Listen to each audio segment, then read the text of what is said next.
बिस्मिल्लाहिर्रहमानिर्रहीम। Cipher case के अंदर जो जज अबुल हसनात साहब थे वो छुट्टी पर थे और आज वो आ गए हैं और उन्होंने आज कोर्ट अटेंड की है। कल इस केस की समाअत है। इंशाल्लाह हमें पूरी उम्मीद है कि कल ये केस सुना जाएगा और खान साहब की जमानत कानून के मुताबिक हर सूरत होनी चाहिए।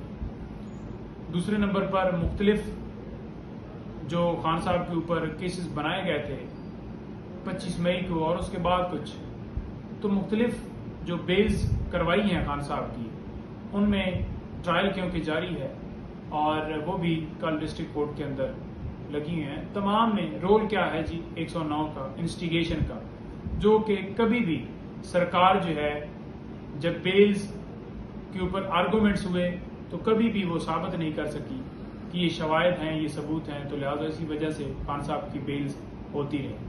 तो कल वो भी हैं, इंशाल्लाह हम पेश होंगे तमाम मुकदमात में।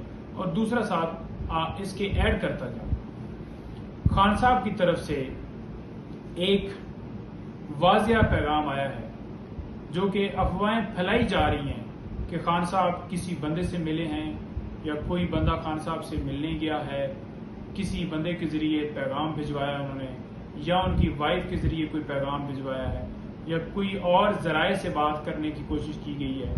तो ये सारी अफवाहें बिल्कुल गलत हैं। किसी तरह से खान साहब ने ना कोई बात की है डील के हवाले से, मुल्क से बाहर ले जाने के हवाले से, कंप्रोमाइज़ के हवाले से, या कोई भी बात।